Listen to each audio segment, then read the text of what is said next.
बहन जी, निधि की तबीयत कैसी है? हमारी चिंता बढ़ती जा रही है। कोई घबराने वाली बात तो नहीं है ना?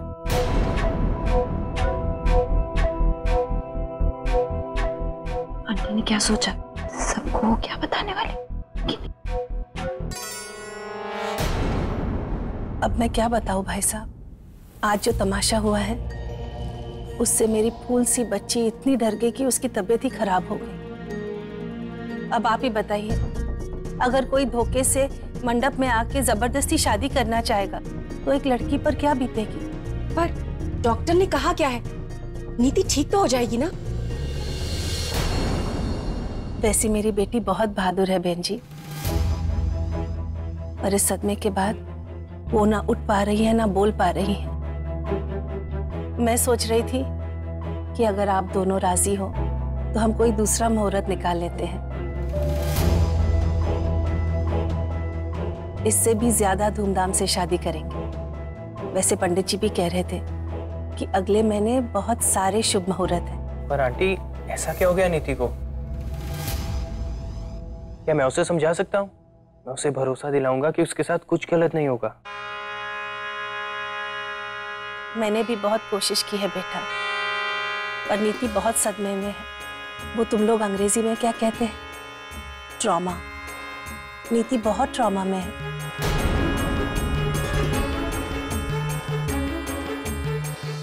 डॉक्टर ने भी कहा है कि नीति को कुछ दिन आराम की जरूरत है। बहन जी, पर क्या हम एक बार डॉक्टर से बात कर सकते हैं?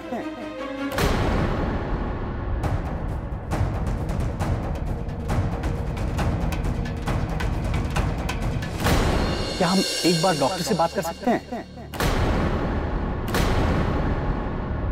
हमें आप पर पूरा भरोसा है, पर अब नीति हमारी भी तो बेटी है ना, हमें भी कुछ तसल्ली हो जाएगी। हाँ, क्यों नहीं, बात कीजिए ना।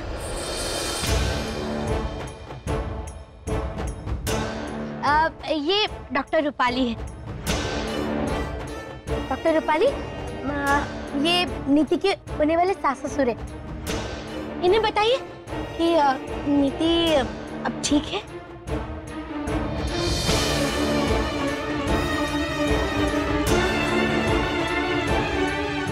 डॉक्टर, क्या आप हमें बता सकते हैं कि नीति को ठीक होने में कितना वक्त लग सकता है? आप एक अंदाजा भी हमें दे सकते हैं तो हम शादी का दूसरा मुहूर्त जल्द से जल्द निकाल सकते हैं। वैसे हमें इंतजार करने में कोई परेशानी नहीं है। नीति शादी करने की हालत में है या नहीं, ये अब आपको तय करना है।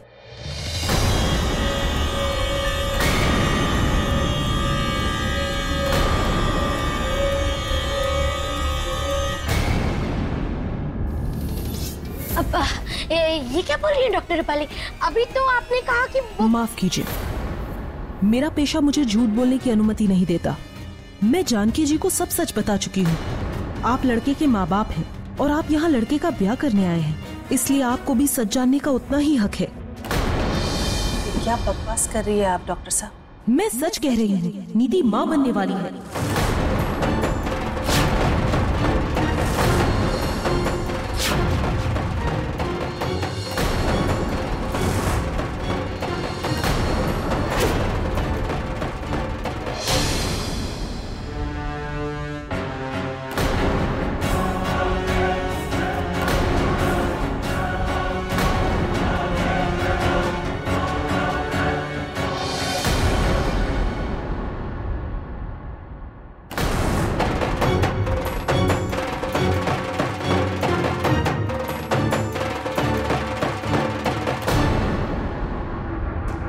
इतना बड़ा धोखा, इतना बड़ा झूठ, अपनी बेटी की करतूतों को छुपाने के लिए आप इस कदर नीचे गिर सकती हैं? हमें तो यकीन भी नहीं हो रहा है। इसीलिए शादी का दूसरा मुहूर्त निकालना चाहती थी, ताकि अपनी बेटी के पाप को मिटा सके। हमने तो आपका हर कदम पे साथ दिया, ना नीति की बदनामी को दिल से लगाया, ना उस लड़के की बातों को जो यहाँ छुपकर नीति से शादी करने आया था। और आपने हमें इतना बड़ा धोखा दिया।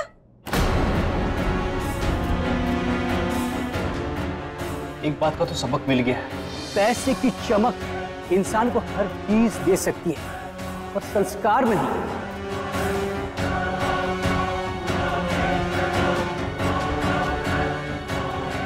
मैं तुम्हें पहले ही बताया था, जिस घर में बाप का साया न हो, उस घर के बच्चे कैसे विचारों से बड़े हुए होंगे पता नहीं।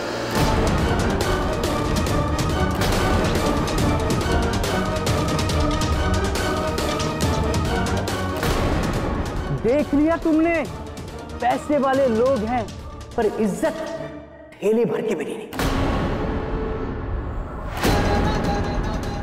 बहन जी, आपकी बेटी ना हमारे हीरे जैसे बेटे के काबिल ही नहीं है।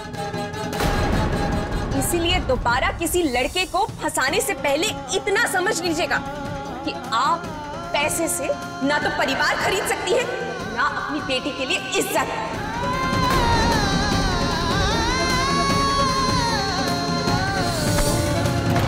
चलिए पंडित जी, आपको भी ऐसे अपवित्र घर में रुकना शोभा नहीं देता। अच्छा हुआ वक्त रहते इनकी असलियत सामने आ गई।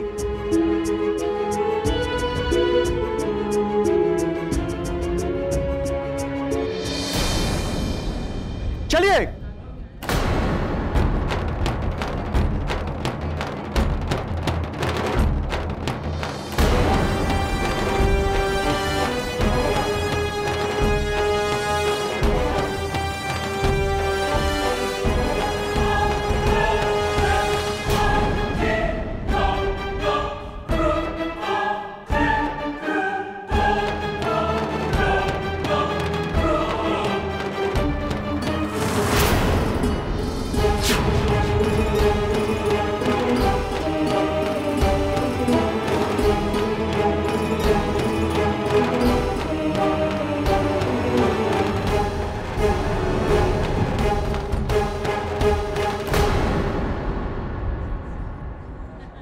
जानकी, जानकी, जानकी, माँ, माँ, आंखें खोलो माँ। माँ, माँ कुछ खोल क्यों नहीं रही? माँ, कोई पानी लेकर आओ प्लीज। माँ,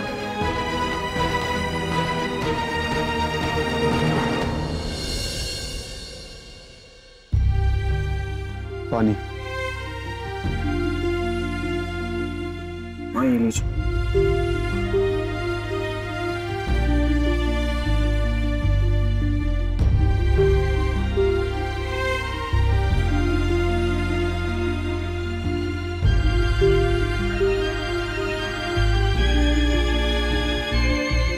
क्या सब लोग चले गए? जी भाभी जी, सब चले गए। हमने उन्हें अच्छी तरह से समझा दिया है, आप फिक्र मत कीजिए, सब ठीक है। बल्कि वो तो कह रहे थे कि हरी भाई पता नहीं अपने को क्या समझते हैं। पता है जानकी के बारे में कितनी बदतमीजी से बात कर रहे थे।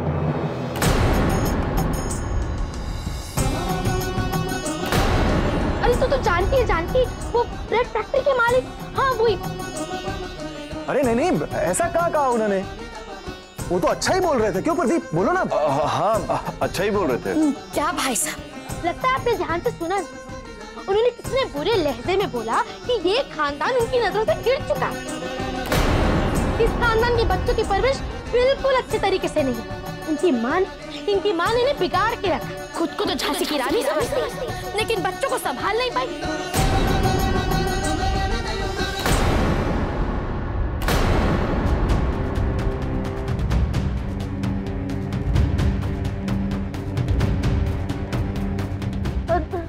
मैं नहीं तो हरी भाई बोल रहे थे जानकी। बस कीजिए आंटी, अब माँ की हालत तो जानती है, फिर भी ऐसी बातें कर रही हैं। माफ करना रौनक बेटा, वो क्या है ना कि मुझसे रह ही नहीं रहा। जानकी को हर बात बताने की आदत है ना, इसलिए मैं। कैसे बदल जाते हैं लोग पल भर में। इन्हीं हरी भाई को मुसीबत के वक्त दीदी ने कर्जा दिया था। कल तक दीदी के गुण गाते नहीं थकते, और आज देखो उससे कुछ नहीं होता विधि। चांद की रोशनी चाहे कितनी भी खूबसूरत हो, पर उस पे लगे हुए दाग का जिक्र करना कोई नहीं भूलता। एक भी गलती अपने 100 अच्छाई पे पानी फेर देती है। ये सब कुछ उस अक्षय की वजह से हुआ और उसके परिवार की वजह से। और वो विनय, उसको तो मैं छोड़ूंगा नहीं। उसकी वजह से आज पहली बार सबके सामने मेरी मां का सर झुक गया। भैया, भाई भैया, रौनक, ये क्या कर दिया बेटा? इस घाव को ऐसे ही रहने दो मां। इसका दर्द तब तक नहीं जाएगा जब तक मैं इसकी वजह को जड़ से नहीं मिटा देता। रौनक, आज मुझे मत रोकिए मां, क्योंकि आज शायद मैं आपकी बात ना मान सकूं। आपका अपमान करने वाले को मैं कभी माफ नहीं कर सकता। चाची, मां का ख्याल रखें। रौनक जी दवाई।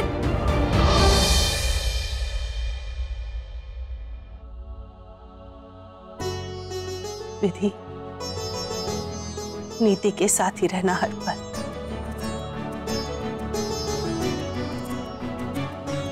जो अनहोनी घटनी थी वो घट चुकी। गलती पे पछताने से अच्छा है कि उसे सुधारा जाए। नीति को अपना बच्चा गिराना ही होगा।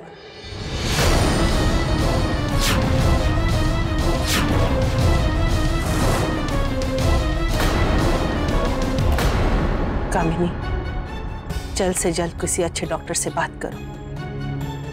ये काम कल तक हो जाना चाहिए। इसके बाद हम नीति को देहरादून ले जाएंगे। जैसे ही उसकी तबीयत ठीक हो जाएगी, हम किसी अच्छे लड़के को देखकर उसकी शादी कर देंगे। माँ प्लीज ऐसा मत कीजिए, प्लीज माँ। और हाँ, नीति के अबॉर्शन की बात रौनक को नहीं पता चलनी चाहिए। मैं कुछ देर के लिए अकेला रहना चाहती हूँ।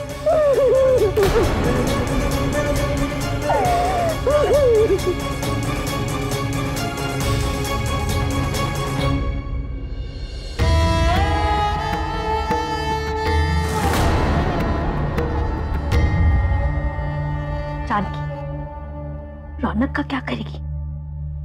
वो तो अक्षय से मिल ही गया है, और अक्षय ने अगर 5 साल पुराना राज खोल दिया तो? मुझे अच्छे से पता है मुझे क्या करना है कामिनी। अक्षय मेरे बेटे से बीती हुई जिंदगी के बारे में कुछ नहीं कहेगा।